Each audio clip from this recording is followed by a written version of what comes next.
Okay, we're back. We're back. I uploaded that other one. It's got no thumbnail, nothing. Who the heck knows what the hell's going on? But I can always do it again. I just got to get in tonight. It's freaking, it's 10 o'clock. I got 2 hours to get it in by midnight to be eligible for that a year in New York. You know, I'm a New Yorker at heart. I've been stalking New York online for 10 years, for 20 years. I've walked up and down the streets on Google Earth. I know the history, a lot of history. I want to go to the Museum of Modern Art. Try stand up at the clubs.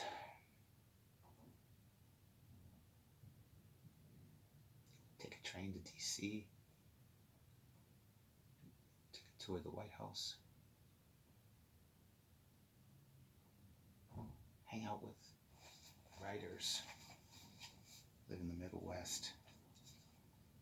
All right, so let's get back. Where were we?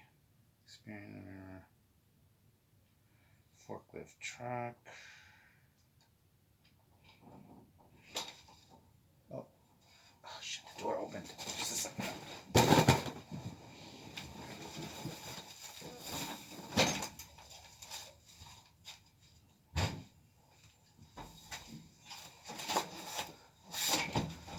All right.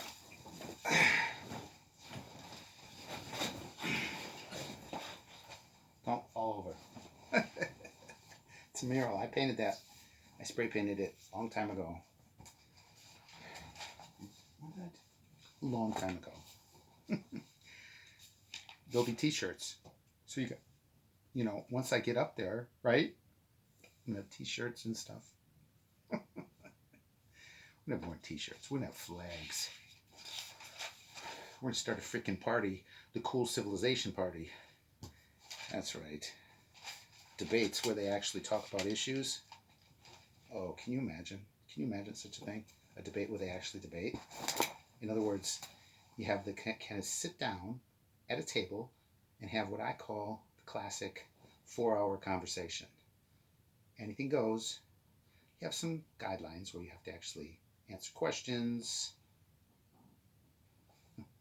Anyways, okay, let's go. Actually, I have it. It's called a 6 hour conversation. Not that they would have necessarily have that one, but I'm just saying, if you talk to some, you know, some people go their whole life, families go their whole life, generations, without ever having a deep conversation, free and open about the issues of life. Just stunning. Yeah, I kind of grew up in one of them families, so I had to do it on my own. But you'll hear a little about that later.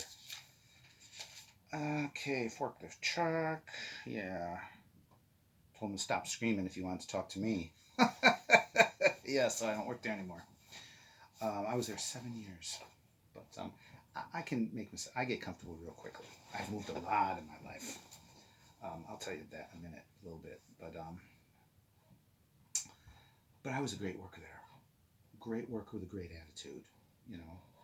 And so that and a few other things mean I don't. Oh yeah, I don't work there anymore. That's partly why I'm here. Oh yeah, that's partly why I'm here, applying for this job to you guys.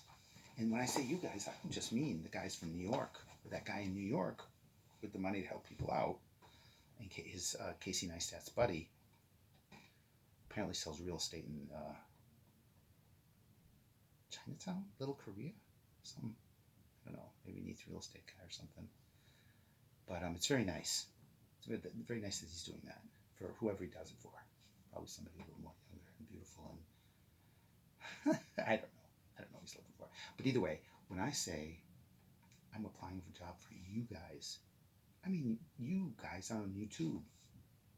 Everybody. I'm here to, you know, we're here to work together and get some stuff done.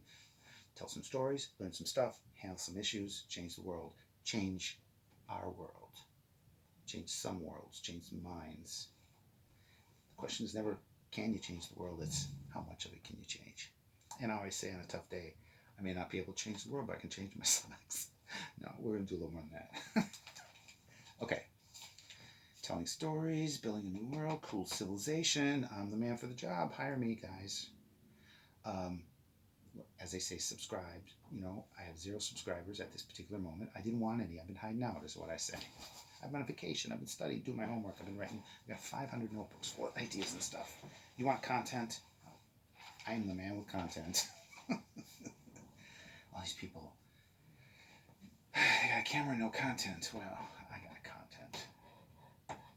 All right, so what are we on? Better hurry up here. It's already 5 minutes. What? I think we're good. We're good for another 7 minutes. All right. Knowledge. Talking about knowledge and wisdom and education, which you learn from adventures, which end up to be stories, right? If you're a thoughtful person and think about what's going on around you, you'll learn. If you look at information as a forest, and you're going to explore the forest and learn the paths, right? It's like climbing a mountain. Martin Luther King used that metaphor, you know. He said he had climbed the mountaintop and he had seen some good things. Well, you got to see. You got to climb the mountain to see more than you can see in the valley.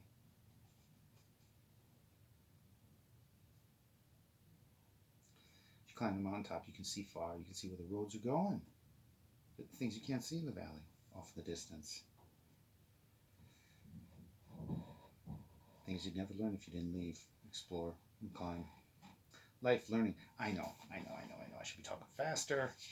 But, you know, we can redo this. It's my first freaking video. I'm publishing, and I'm publishing it. It's good enough. No, it's not. We can do a lot better. But we're here to tell stories, so let's get going here. People, places, mountains with a view. So, and because I'm a thoughtful, independent sort of geek, I've been doing this for a long time, so I've learned a few things. I've created, what have I done? Well, I don't have fame and fortune yet, but I have created me. That's job number 1. I've created an understanding. I've created myself, and now it's time to take the show on the road. Okay, so many, young and old, just running around in circles about some of these issues, gender and sex and God and government, gaydom, gaydar.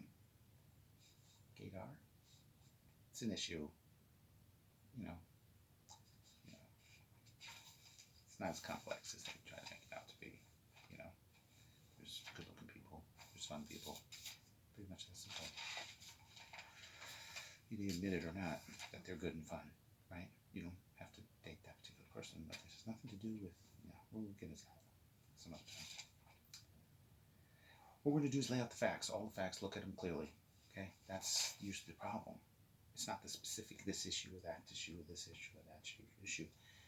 The larger thing is that people don't look at the facts, don't want to, are not free to admit it, so they don't even try looking, or they don't have time, they're too busy. But largely it's that they're just not used to, and or they do not want to think. They don't use the head, the brain that God gave them, that the universe gave them. That's what it's there for, to think. To wander through a forest of ideas and explore what's going on. And, that's larger issue. That's the larger issue than any specific controversy. You don't think, talk, discuss, it doesn't make any difference what you're talking about, complex or simple. So let's see what we can do. I've come a long way in half a century. That's how old I am. How much time we got here? Got about 3 minutes. We're going to have to make another video. So, like I said, I don't have fame and fortune, but I'm happy, I'm healthy, and I am a sane person. Not insane, and sane. All right, quick. Yeah, I don't do anything quick, but so I was raised along with a brother by a single father in the 60s and 70s, right? My parents got divorced when I was 2, and for some reason, or a couple of reasons, don't know them all, my dad got custody. Very unusual for the 60s. In the 70s, my single dad looked like a thin Elvis, the one when he had the black hair and the long triangle sideburns, tinted glasses. So the librarians liked him. He used to use the library as a babysitting. That was a brilliant idea I thought he had. He would make us go to the library between when we got off from grade school and when he got home. We couldn't be in the house because I'd get in trouble. So, but I learned how to be independent real fast, obviously, because at age 2, the apron strings were broke for my mom. So I had to grow up. And I did. And my dad, here. So, my dad built a sailboat in the front yard out of oak and brass screws with a cabin and bunks, and when it was done, he, my brother, and I and the dog sailed on it for a month, more than once, voyaging across Lake Michigan, up the coast, hundreds of miles, lived on it for a month, to South Manitou Island, Mackinac Island, been out there in 15-foot waves, and it was only a 22-foot boat. So I know how to sail. So, quite an adventure. The kids were impressed by that. Kids with average families, average structured families in the 60s. I was the troublemaking kid that you weren't supposed to hang out with. So, what does this say? As a kid without a mom, raised by a strict, busy, single, ornery craftsman of a dad, who looked at me as an employee to get stuff done around the house. So I'm very capable. When I was young, learned how to cook and clean and cut the grass and wield a hammer and sail and swim and everything. I'm very independent. Also, as a result, though, I was quite a handful. At school, when I was away from the house, when I was away from my strict dad, I was a freaking handful. But I taught myself how to ride a bike. Apparently I taught myself how to skip out of school in the 2nd grade. Yeah, Greg Burba, I got him to walk all the way downtown. I didn't think it was that far. When you're 7, you think everything's closer. My grandma used to take me on the bus, so I thought it was pretty close, but it took us all day to walk down there. We stole some silly string and sprayed people when they walked by. He wasn't allowed to hang out with me after that. So I could find... around 12 or 13, I started running away, thinking I could find my mom and move in with her at a distant location. I didn't really see her much for years at all. She had started another life. But I did. Ran away. Showed up. And she took me to the court, and I told the court judge I'm not going back. You sent me back. I'm just going to leave. And the judge well, we'll give him a chance. And by the time I was 13 and a half, the judge said I could go. Of course, my mom was in no way ready for me. She had gotten married and then divorced. She had a daughter, and she just a little quiet house. My mom and her daughter, who was 5 years younger than me. And I, of course, was a wild 13-year-old who took her car out when she was sleeping and used to drive it around with my friends from school, the new school. One night after a high-speed chase where I lost the police, I did lose them. That's right, I lost them. Age 13, high-speed chase through town. But they got the license plate number. And I did smash up the car because I went through a couple fences. But I lost them. Age 13. Well, I was 14 then. That was a summer 14. Yeah, so that was Mother's Day, actually. She had gone out to dinner with her ex-husband And I was supposed to be babysitting my sister. She was supposed to go to bed. What I did, I set all the clocks ahead and said, okay, you got to go to bed now. It's 9 o'clock. And she's like, it's still light outside. She was only 9 years old. She went to bed. I went out for a drive, got in big trouble. She returned me to the store after that. What I'm saying is, to the court, she said, I